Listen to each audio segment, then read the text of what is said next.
Estoy con Juanca Castillo. Listo. Hola, soy Javier Echeverría y estoy con Juanca Castillo. Perfecto, estamos bien. Rico café. Listo. Entonces verás, si en algún punto de la conversación no te veo, no te regreso a ver, estoy aquí en la compu, no significa que no me interesa lo que estás diciendo, ¿no? No te preocupes, no te Ya, preocupes. chéverazo. En ese sentido hay harta experiencia. Ya, así que buenazo, buenazo. Bueno, entonces vamos a comenzar, ¿ya?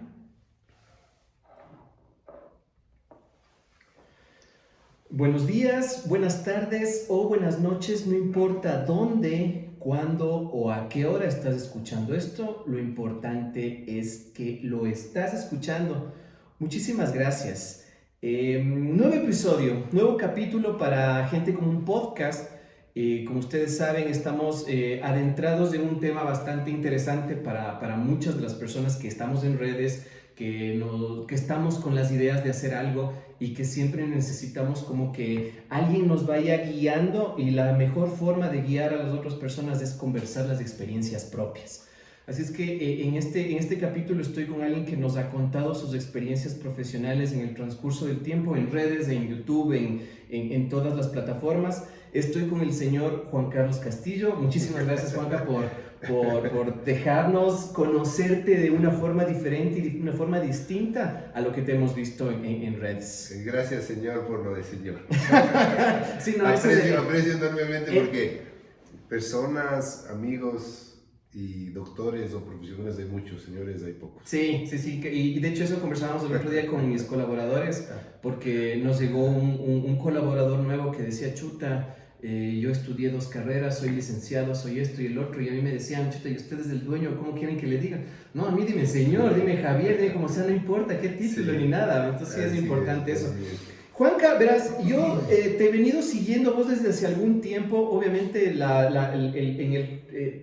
yo te he visto a vos como un comunicador directo, o sea, como una persona con un criterio bastante amplio, y yo tengo una ligera memoria de vos hace full años. No sé si eras vos mismo. Yo me acuerdo del Juan Carlos Castillo. Con pelo largo, más flaco. Pero me acuerdo que vos dirigías un programa de chistes en Gamavisión, ¿no es cierto? Así es, ese fue uno de los tantos programas que hice en televisión, se llamaba Locos en la Tele. Ya. Tomamos la idea de la famosa Hora Sabrosa de Radio Tarqui y la llevamos a la televisión. Y pusimos el nombre de Locos en la Tele porque había que ser un poco loco en ese entonces. Bueno, los quiteños siempre hemos tenido esa parte de contar chistes. Los ecuatorianos nos gusta mucho el cacho, ¿no? Entonces le giramos este tema y pusimos Locos en la Tele. Sí, me acuerdo de eso. Después de eso, me acuerdo de vos cuando estabas en Cosas en Casa. Cosas de casa. Cosas de casa, exactamente, de ahí te perdiste un rato, obviamente, según lo que yo veía, ¿no? Yo te veía ahí que tenías full criterio, que en las entrevistas tus preguntas eran mucho más diferentes a lo que el contexto del programa, y después te perdiste y te empecé a ver, yo ya profesional te empecé a ver en la parte gastronómica, y por ahí parte este asunto de liderazgo, porque yo veo que tomaste la parte gastronómica y te apropiaste de muchas de las cosas de comunicador gastronómico. Entonces, yo te veo como esa parte líder de la persona que muestra la parte gastronómica del país, de lo que se hace fuera del país, y cómo lo has ido planteando en el asunto. Y la pregunta general, la pregunta inicial va por ahí. ¿Cómo fue que encontraste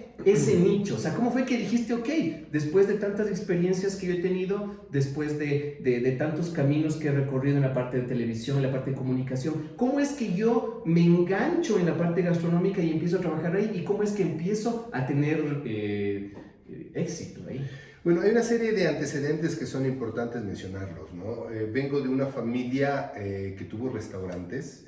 Mi abuelo viene a Ecuador, abuelo español, y viene a cocinar. Él no era cocinero, quien cocinaba era mi abuela, pero en la Guerra Civil Española migra a Ecuador él solo, y le preguntan cuando llega qué sabe hacer usted, pues cocinar. No sabía cocinar, pero se metió a cocinar, y la persona que le contrató dijo, este señor sirve. En el momento que le contrataron trajo a mi abuela, que era la que cocinaba, y después de 6 meses de estar en Ecuador montan su primer restaurante.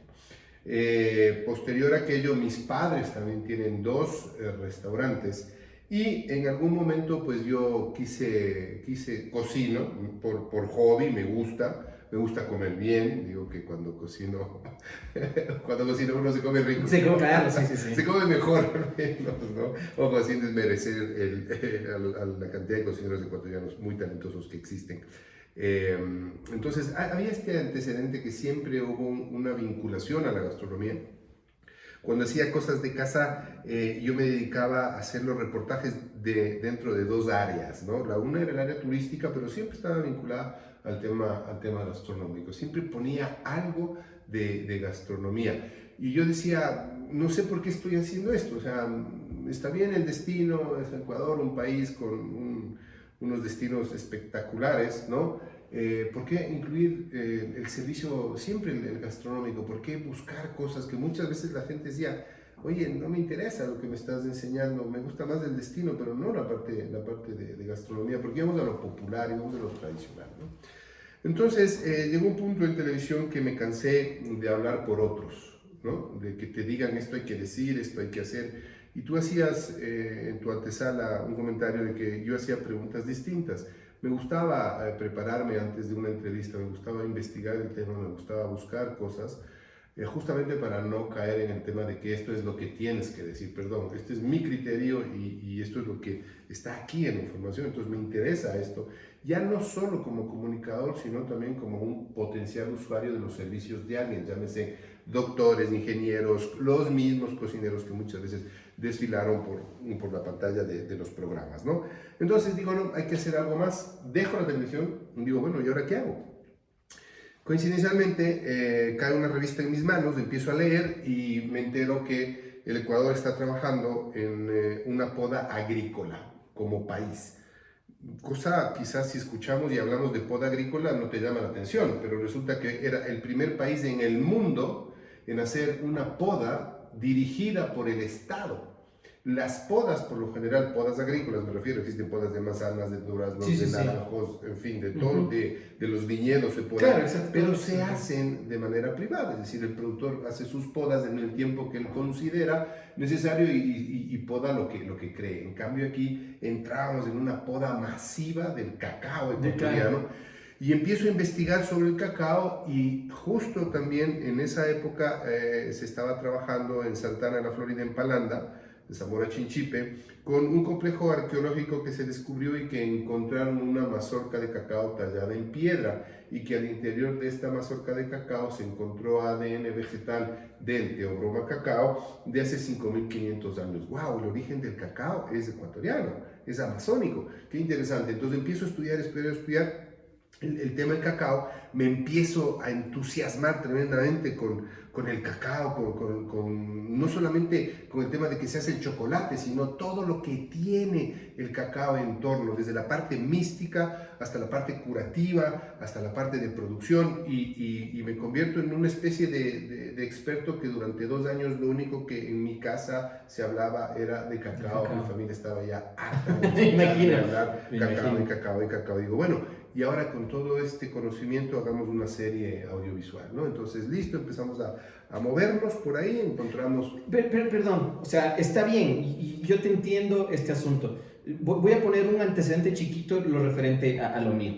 Yo me voy a Estados Unidos, me gustó la idea yo soy chef, desde el 2000 empecé a estudiar gastronomía. En el 2005 ya fui chef porque trabajaba en un sitio donde me dijeron que soy chef, perfecto. Okay. A partir de ahí empiezo a relacionarme con la parte de la cocina directamente. Me voy a Estados Unidos, encuentro una panadería artesanal, digo, chévere, quiero hacer esto en Ecuador. Me voy a Ecuador, veo que aquí no hay un gran mercado de esto, me regreso a México a estudiar panadería artesanal, regreso, pongo mi negocio, ¿ok?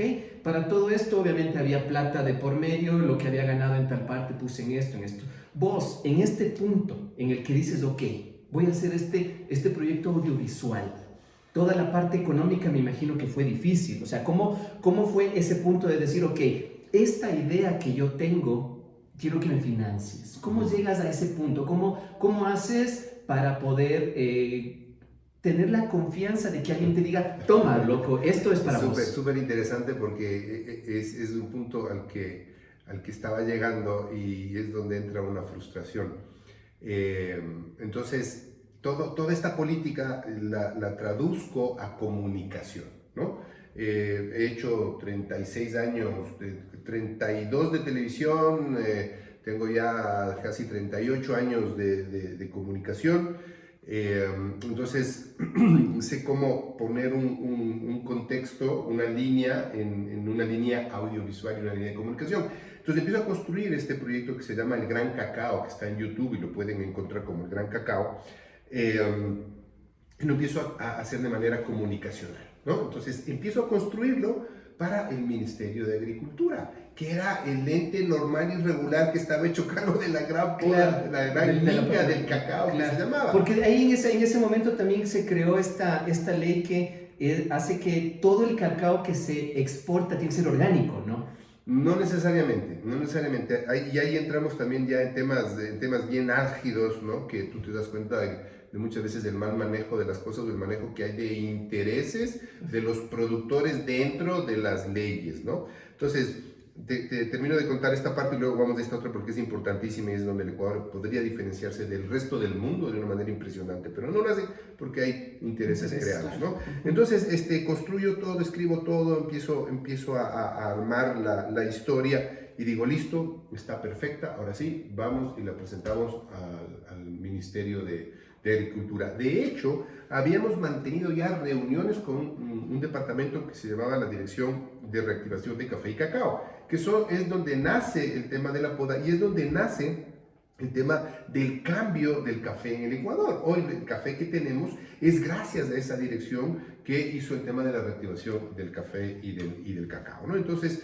en ese entonces estaba el director Javier Villasís, voy con Javier, le presento el proyecto y me dice, Juanca, me encanta, tenemos que presentarlo inmediatamente a comunicación. De hecho, quien me acompaña en esta serie, Jaime Freire, fue uno de los que escribió el tema de la reactivación de café, entonces, de cacao. Entonces yo decía, ¿con quién voy a viajar? Hicimos un viaje por el Ecuador, ¿no? Sí, me acuerdo. Era en moto, claro. Entonces, ¿con quién voy a viajar? Con el que sabe, que me tienen que enseñar a mí, porque yo soy un ignorante, sé, pero al final soy un ignorante. Entonces, presentamos el proyecto y el proyecto se cayó. El proyecto no funcionó para ojos de un comunicador que entendí lo que hablábamos hace un momento del tema de los intereses, buscaba algo más a lo cual yo no me presté, ¿no? Entonces, el proyecto se cayó, el director del departamento decía, Juanca, no, por favor, sigue 15, no, señor, no se puede, y dije, se acabó el proyecto. En eso aparece por ahí un instituto que es el IEPI, en una conversación fortuita, me preguntan, ¿qué estás haciendo? Yo, triste, melancólico, cabizbajo, le digo, acabo de botar a la basura un proyecto de cacao. ¿Cacao? ¿Qué cosa en cacao? Digo, quería hacer una vuelta, contar la historia del cacao. La historia del cacao, eso nos cae como anillo al dedo. Yo digo, IEP, Instituto de Propiedad Intelectual, ¿qué tiene que ver con el cacao? Estamos trabajando en la denominación de origen del cacao. Juanca, déjame ver lo que tienes. Wow. Le enseño lo que tengo y dijo, wow, esto es lo que estamos buscando. Necesito, por favor, que lo adaptes a que los que vean la serie o cuando tú hagas el viaje, los productores de cacao opten por la denominación de origen. Listo, empezamos a trabajar, le modificamos y se hizo la serie. Cuando estoy viajando, identifico que hay un grupo de chocolateros en el país potentes, ¿no? que están haciendo chocolate. Estaba ya Pacari y empezaba República del Cacao a sonar. Había otras cuantas empresas que se dedicaban al chocolate y digo, creo que por aquí puede ir la historia. Cuando empiezo a tomar contacto con los chocolateros, identifico que hay un montón de cocineros. Estaban justo, estoy hablando del año 2013, había llegado una camada nueva de cocineros que venían de España y de Francia, claro, con las nuevas líneas de gastronomía para el Ecuador. Y digo, wow, estos chicos, súper chévere, tienen que comunicar lo que están haciendo. Y en eso hago otra serie que se llama Pasión por Guayas, ¿no? Guayas saca 5 rutas turísticas y las modificamos y hacemos rutas turístico-gastronómicas. Entonces metemos en la ruta de la fe, metemos la comida que tú encuentras en el recorrido, en la ruta del arroz, en la ruta del pescador, en la ruta de la aventura. Hicimos esta ruta y ahí fue cuando dije, mi camino va por aquí, mi camino va por la comunicación gastronómica. Entonces empiezo a conocer a muchos cocineros que hoy tienen muy buenos restaurantes posicionados en las listas importantes del mundo, y estoy casi 2 años metido de cabeza con los cocineros. Pero luego identifico otra cosa, identifico nuestra gastronomía popular, que era la que yo ya había comunicado quizás 20 años atrás, había empezado hace 20 años atrás. Digo, no, o sea, estos cocineros hoy tienen lo que tienen, pero porque hay algo atrás, hay algo que hizo que esto tenga este valor, ¿no? Y luego voy un poco más allá y digo el producto. Es decir, si no hay el producto, en tu caso, Javier, si tú no tuvieras la harina que tienes, no puedes hacer pan. Claro. Entonces, lo más importante, por más conocimiento que tú tengas, por más técnicas depuradas, avanzadas, paladar y buen gusto, si no tienes el producto no puedes hacer nada. Entonces digo, no, está la comida tradicional, pero antes de eso está el producto. Entonces me enfoco en el producto, que es lo que hoy estoy haciendo, y descubriendo un montón de productores artesanos en el país con cosas maravillosas. Nuestras materias primas son espectaculares y estoy enfocado en eso. Y la otra arista dentro de mi trabajo es que vengo repitiendo hace muchos años que el tesoro mejor guardado de América Latina es la gastronomía de Ecuador. Todo el mundo hoy quiere conocer qué pasa en Ecuador. Ecuador se ha vuelto una especie de talismán o de imán que atrae a prensa, que atrae cocineros, que atrae a mucha gente. En 15 días he estado con gente muy potente, muy pesada en el tema gastronómico, en el tema comunicación gastronómica, en cocineros aquí en Ecuador, ¿no? Entonces nos damos cuenta que el Ecuador empieza ya a develar este secreto y a volverse un destino importantísimo. Hay un punto, por ejemplo, yo lo que veo es de que todo lo que vos estás contando ahorita no se sabría si no fuera por vos, obviamente, por lo que estás... Mira, te agradezco muchísimo por eso, es que es la verdad, porque, por ejemplo, hay una cosa, o sea, yo te veo a vos... No, pero es que obviamente yo soy una persona común, ¿me entiendes? Entonces, si de pronto vos te adentras en tu mercado, vos vas a decir, no, es que tal persona hace esto, pero los que estamos del otro lado vemos eso, ¿me entiendes? Entonces, con las limitaciones y lo que tenemos. Entonces, yo te veo como yo conversaba, como un, o sea, sin poner las cosas negativas, nada, pero es como un Anthony Bourdain ecuatoriano, ¿me entiendes? Como que vas mostrando mucho de tus ideas, de tus gustos, de tu criterio, todo, tienes la forma correcta de mostrarlo. Y eso me parece chévere. Ahora, vos estás mostrando todo esto a la gente, o sea, la idea tuya es mostrar esto, perfecto, tal cual como lo estás haciendo. Vos me acabas de decir ahorita que en un punto tuviste una llamada, una conversación. ¿Eso es cuestión de suerte? ¿Vos crees que tuviste suerte en tu camino para llegar a donde estás ahorita? Mira, yo creo que... Dejando de lado todo lo profesional que eres, ¿no? Yo creo que aproveché la oportunidad. Aproveché la oportunidad cuando identifiqué un recurso no explotado, ¿no? Ya. Que era justo el de la comunicación gastronómica. Entonces mis herramientas eran comunicacionales. Existía ya un dominio de ciertas cosas que me ayudaban o me ayudaron para poder meterme de lleno en el tema gastronómico, ¿no? Pero creo que es importante aprovechar las oportunidades. Creo que es importantísimo, como hemos escuchado más de una vez, el tren pasa una sola vez y tienes que subirte al tren. Como sea, la carrera, haciendo fila, comprando tu ticket, respetando tu turno y subiéndote al tren, pero subirte al tren. Y cuando estés en el tren, aprovechar todo lo que te puede dar ese recurso para estar donde estás. Por eso te contaba el tema, porque es importante. En una época me decían, es que tú eres pana de los cocineros, por eso haces lo que haces, ¿no? Y decía, no, el tema es que esto es lo que hoy estoy viendo, esto es lo que hoy estamos necesitando. Por eso, si tú hoy revisas mis redes sociales, sí, salen cosas de cocineros importantes, tal, pero estoy muy enfocado en el tema patrimonial, estoy muy enfocado en el tema de nuestra cocina ancestral, ¿no? Y muy enfocado en Manabí. Manabí tiene un encanto impresionante, tiene una gastronomía, mira, para mí es la mejor del país por Sí. muchísimas cosas, pero hay un elemento que mucha gente no le para bola. Sí, dice, qué rica la comida de Manaba, qué rico un biche, qué rico el corviche, ¿no? Todos estos tradicionales que tiene Manabí, pero no hemos investigado más allá. O sea, ¿qué hace que esa comida sea tan rica? Existe un aparato que se llama fogón Manaba u horno Manaba, como quieran identificarlo, que es quien hace esa magia. Ese aparato es el que le da ese ahumado típico, tradicional a la comida manabita. Más allá de elemento para producir o cocer los alimentos o preparar los alimentos, es un elemento o es un artefacto que encierra una tradición y una identidad importantísima. Ese horno tiene unas ollas de barro. Esas ollas de barro solo sirven las de un punto en específico, Manabí, claro, que es claro, Sozote. Es una población pequeñita al lado de Puerto Viejo, donde encuentras unas ollas de barro espectaculares. Y la gente te dice, no compre ollas de ningún otro lado que no sea Sozote, porque no funcionan, no sirven. No he llegado todavía a investigar el por qué al 100% de lo de Sozote será que la arcilla que tiene ahí tiene unas características especiales. Porque ese valle de Puerto Viejo es un valle espectacular, es donde he encontrado los mejores cacaos de este Ecuador en tamaño y color. Una cosa fantástica en el valle de Puerto Viejo, bellísimo, ¿no?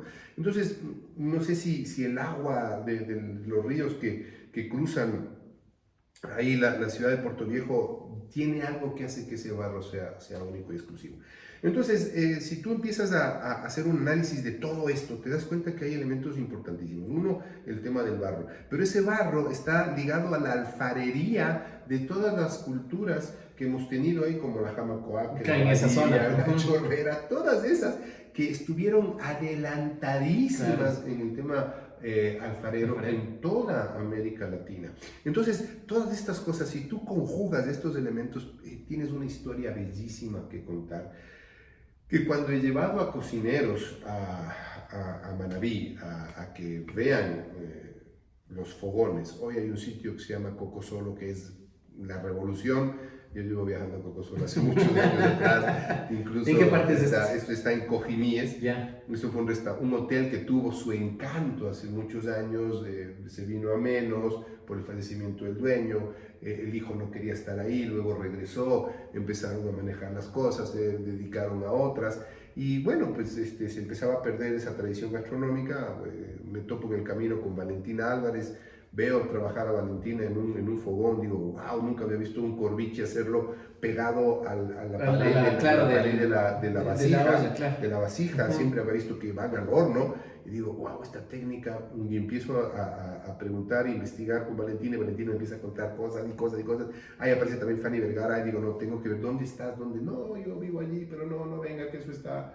Insisto, llego y empiezo a darle vida a ese trabajo que realiza Valentina. Hoy es un sitio y paso obligado cuando tú estés en Manabí, en el norte de Manabí, por ahí, ¿no? Entonces, he llevado cocineros a Cocosolo. El último que estuvo ahí fue Leonor Espinosa, que es hoy la mejor chef mujer del mundo por la lista 50 Best. Llevo a Leonor, que aparte de eso no quería ir a Manabí, ella quería irse al norte de Esmeraldas. Y yo le decía, el norte de Esmeraldas, ¿ya conoces? Tú me dices, no conozco. Le digo, sí, porque tú has estado en el sur de Colombia, has hecho una investigación de la comida afro del sur de Colombia, y el norte de Ecuador es exactamente igual. No tenemos frontera, la gente pasa... Claro, en esa zona al menos, ¿no? Y la gastronomía es muy similar, claro, las mismas cosas. Vamos a conocer algo. Me costó convencerle, pero logré convencerle. Cuando llegamos a Cojímies y vio el horno, a los 3 minutos se echó para atrás y se puso a llorar. Yo creí que le había pasado algo, venía con muletas, tenía una rotura de tobillo, dije, ¿pasó alguna cosa? Yo digo, Leo, ¿estás bien? Me dice, estoy demasiado bien y gracias, porque hacía 10 años que una cocina no me conmovía como lo que estoy viendo ahora. Entonces, todos estos elementos hacen que yo me siga metiendo de cabeza en el tema Manabí, más que nada. Ya metido de cabeza Javier en el tema gastronomía, ya estaba derecho, claro, ya estaba apagado, sancochado, ahumado. Sí, Manabí sí es un caso bastante interesante de la parte gastronómica. Yo me fui a trabajar en Manta. Yo estuve trabajando en Manta como 5 años en una empresa de catering industrial. Yo era el gerente de operaciones y chef ejecutivo ahí en una empresa donde se les daba de comer a las personas que operan para hacer el atún. o sea, Ya, las obreras ok, del atún. ok. Entonces, cuando yo llego allá, veo que hay muchísimas quejas de la comida de la gente. Entonces, para mí fue súper difícil porque yo decía, estas 8.000 personas que damos de comer, todas saben cocinar. Entonces, satisfacer a toda esa gente era súper difícil. En otros lados, satisfacer es mucho más fácil.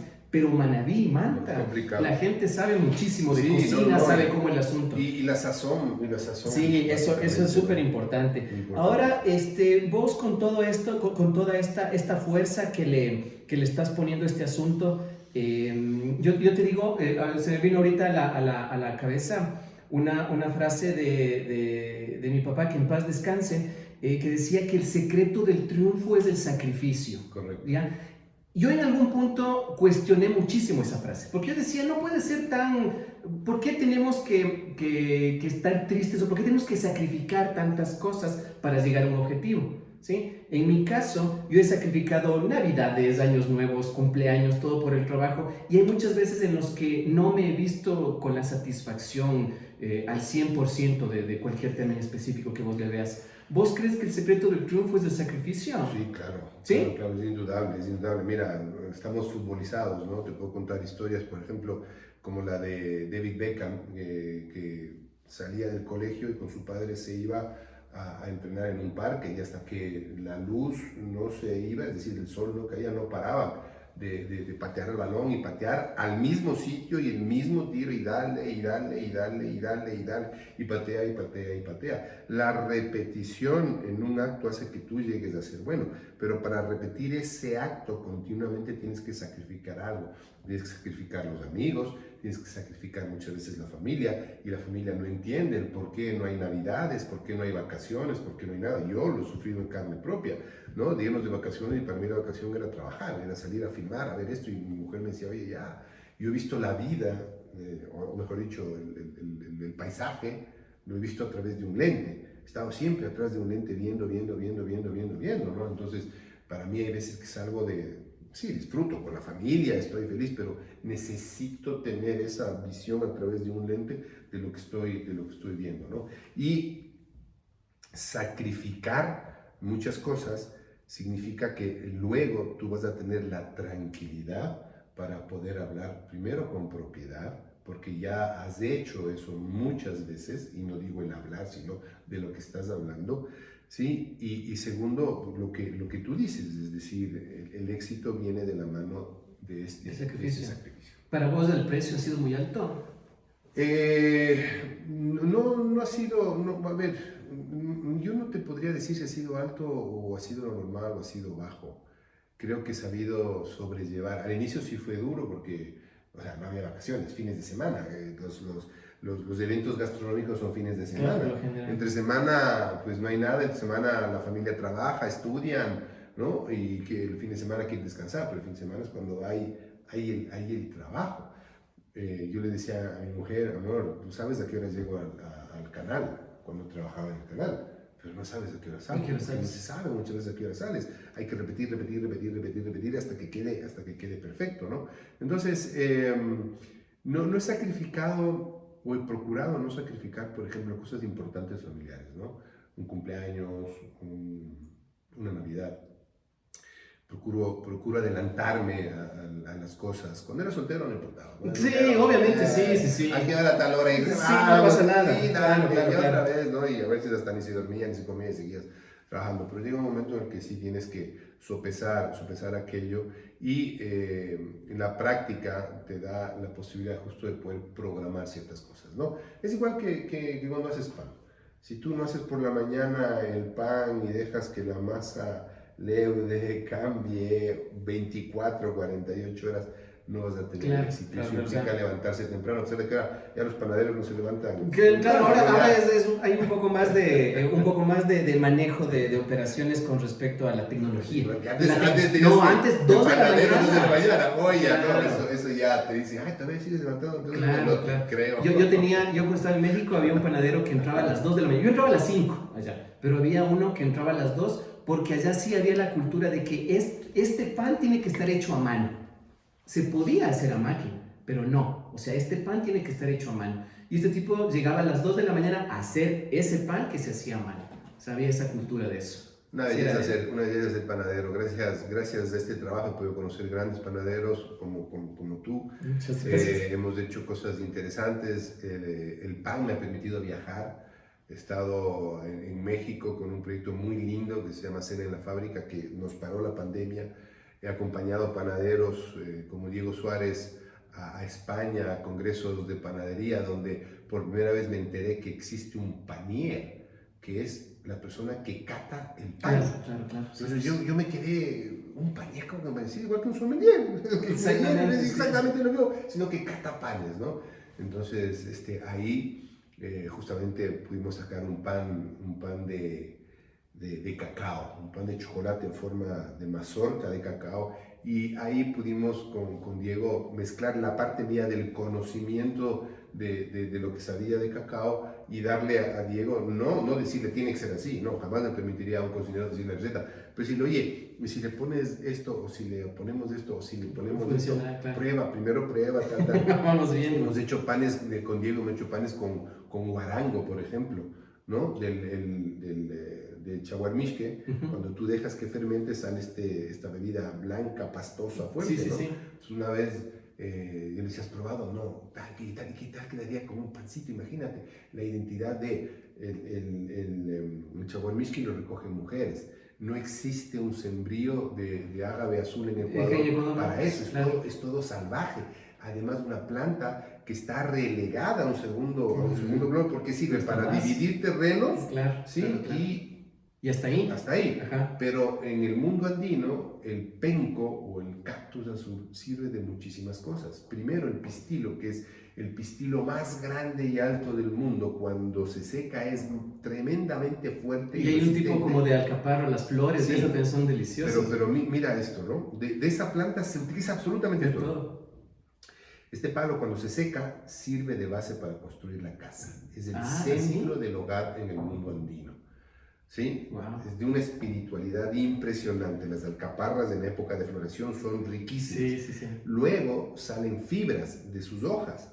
Si tú coges la punta de uno de estos cactus, le cortas la puntita, coges 1,5 centímetros o 2 centímetros, ya para ser más, le doblas la punta y jalas hacia abajo, sale una aguja con sus hilos y te sirve para coser. Claro. Se hacen alpargatas, cinturones, bolsos. Mi abuela, de parte de papá, en Cotacachi, eso me contaba mi papá, de que se lavaban el pelo. Claro, con esto, sale como una espuma. Se lavaban el pelo con eso. Utilizan absolutamente todo. Y luego, ya pues en la parte festiva. Pero obviamente todo esto viene en base a un conocimiento. O sea, vos tienes una idea y le vas desarrollando, pero todo esto también viene con un conocimiento tuyo de saber lo que estás hablando. O sea, esto que dices del penco no se te ocurrió de un día para otro, es porque vos ya leíste, claro. Y lo fuiste interpretando y lo fuiste analizando y estuviste con la persona correcta para poder mezclar y unir estas ideas y todo esto. Estudiando básicamente, claro. Y en el camino he tenido buenos maestros a los que he sabido escuchar. La información se ha quedado grabada y ha servido luego para el tema de investigación, de estudio. Ahora, en este punto ahorita de tu vida, ¿tu futuro sí te emociona? Sí, totalmente. Creo que estoy en un punto súper interesante, a pesar de que hay veces que uno dice, ¿para qué hago tanto? ¿No? O sea, como siempre entras en este cuestionamiento, ¿no? ¿Será que estoy en lo correcto o no?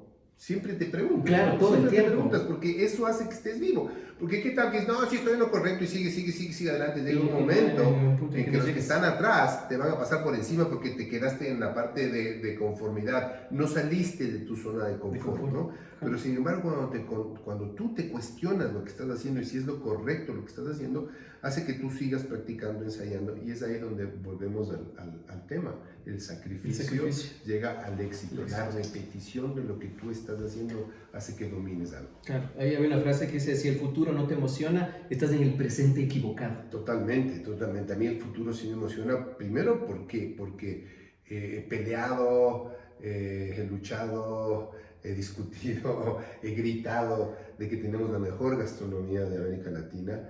Me desvivo muchas veces empujando cosas que digo, creo que soy el único que está en esto, porque no me siguen. Pero en parte es bueno, ¿no? Que los mismos sí, y mira, si ya se están recogiendo frutos, Y eso es importante. Acabo de venir de España, fuimos a un concurso que es el Mundial de Tapas con un cocinero ecuatoriano.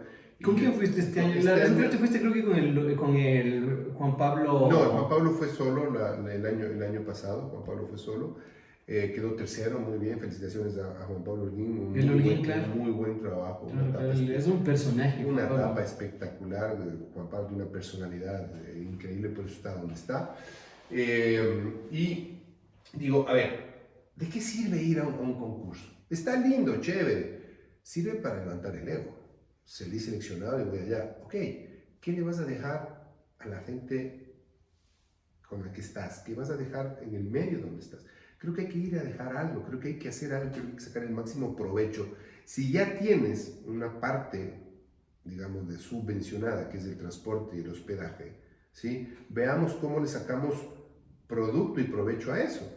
Entonces, esta vez la persona que clasificó fue Alejandro Huertas, restaurante 3500. Entonces le dije, oye, hagamos algo, vámonos antes y hagamos cenas. Había un antecedente, Alejandro es el chef revelación de Ecuador en este año. Entonces eso era un atractivo tremendo para quien no conoce a Alejandro, pero el hecho de ser el chef revelación ayuda mucho a abrir puertas, ¿no? En un medio en el que se basa así y se mueve así la gente por estas nominaciones. Claro, sí, obviamente tienes que hacer, las relaciones públicas en la gastronomía es brutal. Funcionan. Entonces, ¿qué hicimos? Identificamos cerca de Valladolid un cocinero que haga más o menos lo que hace Alejandro, que es o como empezó Alejandro, que era recolectando raíces, brotes, hierbas a 3.500 metros de altura. Y en Matapozuelo, cerquita, 45 minutos de Valladolid, está Miguel Ángel de la Cruz, un cocinero que se dedica justamente a aquello, cocinero que es el que más veces ha expuesto en Madrid Fusión, cocinero con una estrella Michelin, y no quiere más porque no le interesa, con lo que tiene está bien suficiente.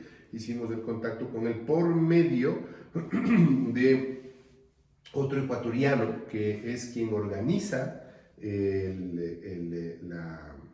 la selección de los cocineros de Nueva Zelanda que van a Madrid Fusión. al Mundial de Tapas. Ellos presentan sus ponencias y se eligen quiénes son los, entre comillas, elegibles, y entre 10, 12 se envía eso a la organización. Yeah. ¿Sí? Ellos se encargan de recibir esa información. Entonces, yo conozco a Fernando ya hace algún tiempo, le dije, oye Fernando, quiero hacer esto, ¿te parece si podemos llegar a este cocinero? Me dijo, claro, encantado, hicimos las gestiones, y Alejandro fue y vivió una experiencia con Miguel Ángel de la Cruz. Hicimos lo mismo luego en Valbuena, en un parador nacional, que es un hotel de la cadena AC, con la presidenta de la Academia de Gastronomía de Nueva Zelanda y con el chef ejecutivo del hotel y Alejandro. Hicimos una fusión, una mezcla entre comida hindú, comida mexicana, porque el chef ejecutivo es mexicano, y comida ecuatoriana. Fue una locura. Luego presentamos a Alejandro en Madrid a la prensa y al medio gastronómico en una, yo no digo cena, pero sí una degustación de comida ecuatoriana, conjuntamente con otro crack, un pastelero ecuatoriano, Pachi Larrea. Y presentamos esto de la mano de República del Cacao. Entonces, Alejandro hizo cuatro platos salados, Pachi hizo 3 de dulce. Prensa, medio gastronómico, es decir, cocineros y gente involucrada a la gastronomía. Y lo interesante de esto es que quienes trabajaron en cocina fueron solo cocineros ecuatorianos. Entonces tuvimos por primera vez a 7 cracks que juntos hicieron un equipazo, ¿no? Ahí estuvo Javier Endara, 20 años en Madrid, primer cocinero ecuatoriano en trabajar con la obtención de una estrella Michelin, con un restaurante que se llama Alboroque, con Andrés Madrigal. Alex Clavijo, 2 veces finalista del concurso Top Chef. Pablo Maldonado, con una propuesta espectacular en Madrid, de Chuya Ville. Fantástico lo que él hace de nuestra gastronomía, le da un giro y la vuelve, o la españoliza un poco, y tiene muchísimo éxito. Miguel Ángel Méndez con Ayahuasca, un restaurante que está llevando la bandera de la gastronomía manabita en en Madrid.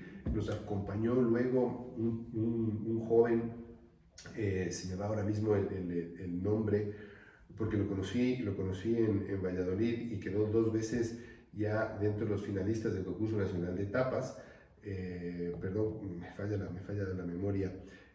Jovencito, pelas, con una visión de la gastronomía espectacular. Más Pachi Larrea y luego Alejandro Huerta. Entonces, la cocina fue full equipo Ecuador. Cuando vos empezaste a armar todo este proyecto, todo esto que me acabas de conversar, toda esta gestión que vos hiciste, ¿cuánto te demoraste en hacer toda esa gestión?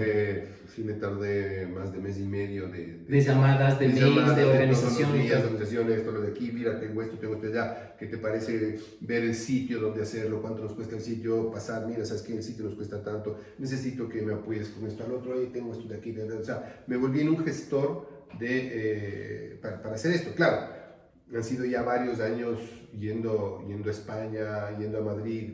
Claro, ya tienes gente allá, o sea, ya tienes conocidos, gente que te apoya. El conocimiento en este caso del destino ayuda mucho a esto, ¿no? Y cerramos la última cena en un restaurante que se llama 1986 de Rubén Arnaz, que es el cocinero español más joven en obtener una estrella Michelin.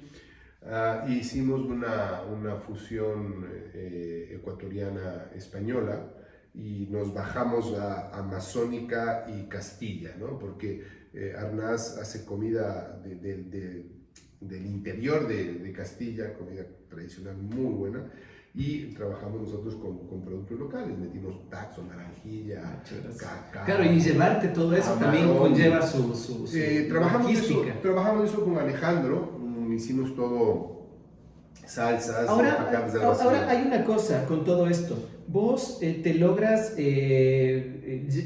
conocer con estas personas, logras enrolar para poder hacer esta gestión, para poder hacer este evento, esta fusión de las culturas, llamar a este chef que venga acá, que todo este asunto. ¿Cómo logras manejar vos toda esta parte del ego que estábamos hablando antes? Porque vos sabes, aquí en el Ecuador, el poder conversar con el chef que está famoso ahorita en tal restaurante, tal cosa, es súper complicado. El poder hablar, el poder manejar un menú con un chef ejecutivo en un hotel, es difícil. Sí. Entonces, ¿cómo es tu proceso para poder enrolar a que se logren todas estas cosas? Mira, es un proceso creativo, ¿no? Es un proceso creativo en el que, como te decía, no me permitiría jamás decirle a un cocinero cómo debe ser su receta. Nunca.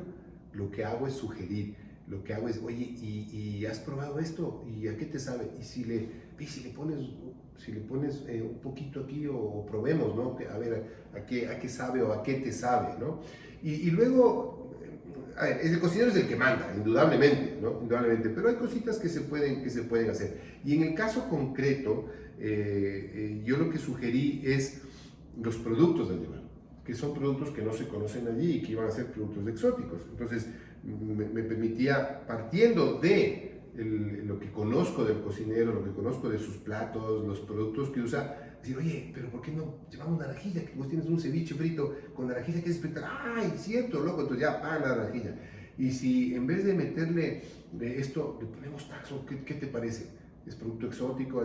Entonces, se va manejando un poquito así, sin influir demasiado en el cocinero, porque no se trata de quitarle su esencia. La esencia es lo que tienes en la cabeza, tu paladar, ¿no? Tu sabor es el que, y tu gusto es el que manda. Pero sí hay como manejar un poco. Con ciertos cocineros, con otros sí es imposible, pero a veces sí te escuchan.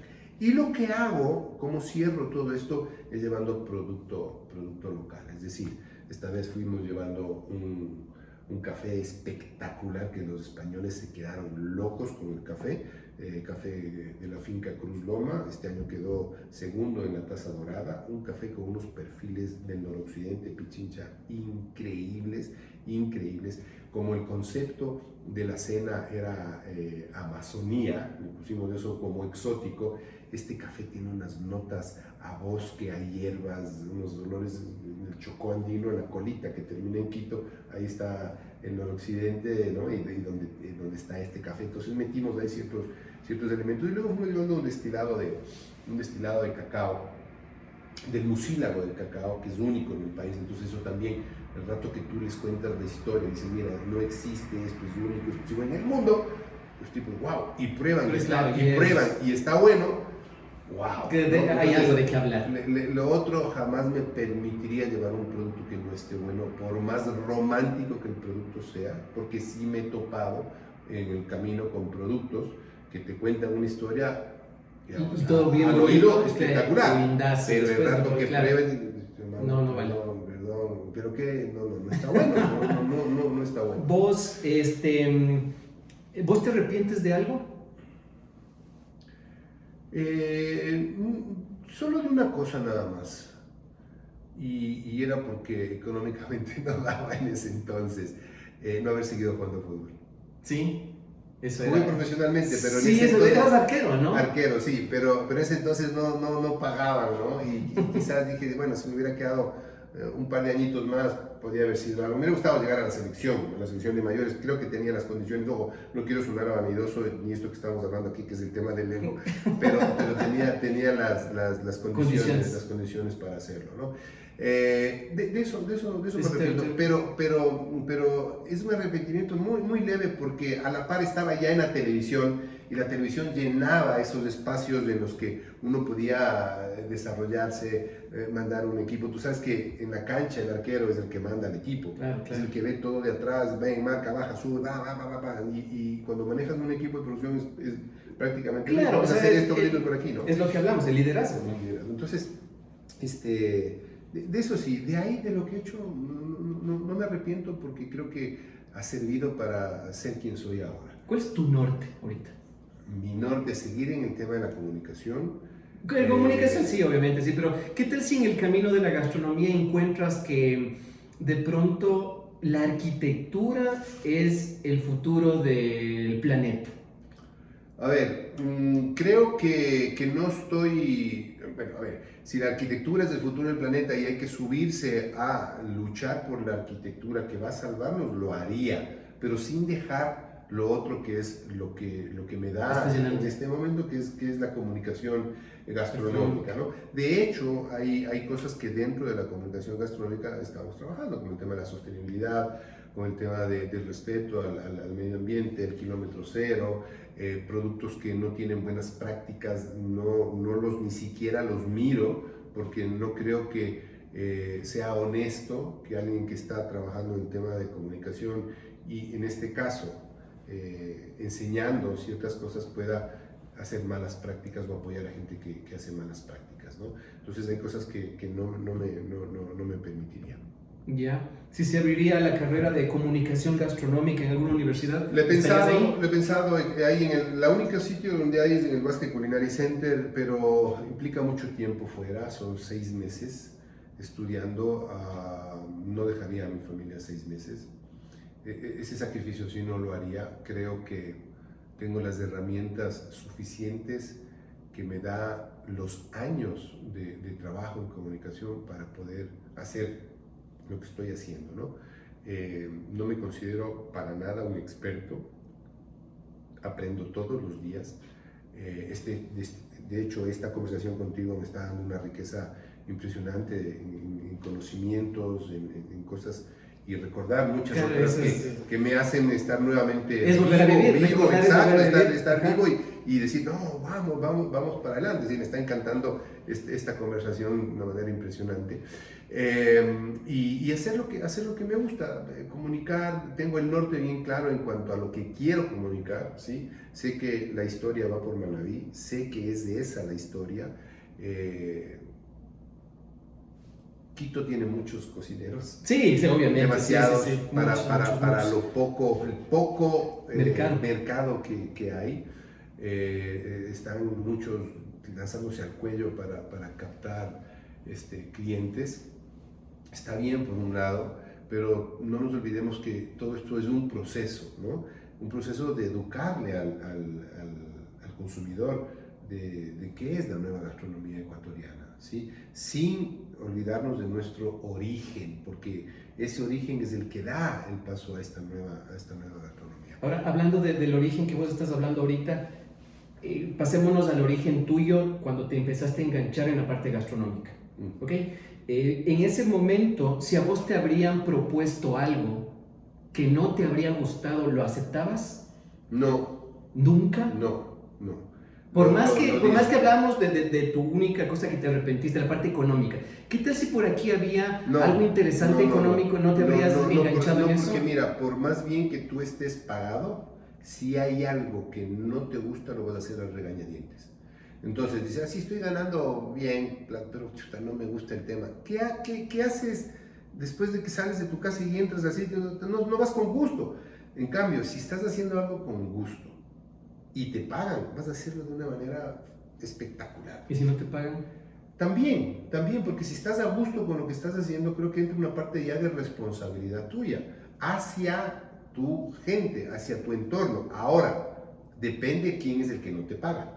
Porque si es alguien que tiene los recursos suficientes para pagar algo, debe pagarlo, porque el trabajo debe ser reconocido. O sea, hay gente que dice, qué lindo que es el trabajo si hasta te pagan. Claro, claro, obviamente sí, en ese caso sí. Te pagan por lo que estás haciendo y si es algo que te gusta, mucho mejor. Pero sí hay, por ejemplo, como proyectos que tenemos, que es del Paneando, que me parece que alguna vez hablamos. Sí, conversamos y te había comentado. Ahí no gano nada. Ahí no gano absolutamente un centavo de lo que se hace. Pero ¿qué ganamos? Ganamos que una comunidad se desarrolle y pueda tener mejoras económicas. Y más que todo vos ganas experiencia y ganas conocimiento para tu proyecto general, pues. Oye, y ganas en esto sobre todo, que vas, golpeas la puerta de esa comunidad y te reciben como si fueras el prioste mayor, ¿no? Véngase para acá que te sacan la gallina, esto, lo otro, don Juanca. No, entonces eso, no hay dinero que pague eso. No hay dinero en el mundo que pague eso, de poder sentarte a conversar con la gente en un entorno maravilloso y que te cuenten sus cosas y que tú cuentes y te escuchen con atención. No hay Claro. dinero. Bueno, también eso tiene mucho que ver con el tipo de persona que eres vos. Vos eres, yo no conozco, o sea, igual, hablo desde mi perspectiva, ¿no? Desde mi metro cuadrado. Yo no conozco a nadie que diga, che, qué pesado que es este Juan Carlos Castillo, me cae mal. No conozco a esas personas. O sea, todas las personas con las que yo he conversado y he hablado de vos, que al menos en este proyecto de la tercera temporada estuviste desde un comienzo como que ligado al asunto, todos han dicho qué buen tipo es, ¿no? Es súper fresco, es muy buena onda, entonces sí tiene mucho que ver eso, obviamente sí, pero en el caso, desde mi perspectiva, son muy pocos los, o sea, o no he tenido yo el desagrado de conocer a esa persona, ¿me entiendes? Entonces sí, le noto que es eso, o sea, el liderazgo no solamente viene por las cosas que haces, o por el sueño que tengas, o por la estructura de cómo llegar al sitio, a tu norte, sino también tiene que ver con la persona que eres, o sea, con tu pasado, con las cosas que hicieron que seas la persona que eres ahora, y eso marca muchísimo, y eso es un gran aprendizaje para las personas que nos están escuchando y que dicen, oye, lo que hace el Juan Carlos Castillo yo también quisiera hacer. Entonces, la gente que escucha y nos ve va a tener mucho de dónde hilar de esta conversación que yo quiero agradecerte muchísimo por en verdad darnos tu tiempo y poder expresar las cosas así tan simples, tan claras, tan bonitas y tan sinceras como les deciste hoy día. Yo Gracias. quiero agradecerte muchísimo por eso. Gracias a ti, porque además acabas de tocar una fibra súper sensible.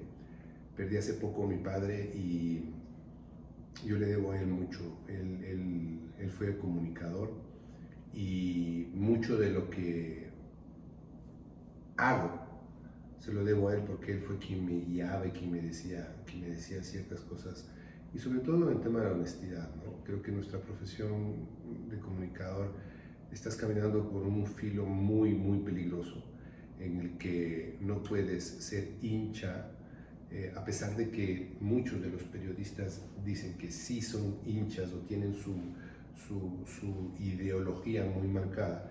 Yo creo que cuando eres comunicador debes desnudarte completamente de ideologías, de religiones y de pasiones, y tu labor es comunicar. Y yo le debo a mi padre eso, ¿no?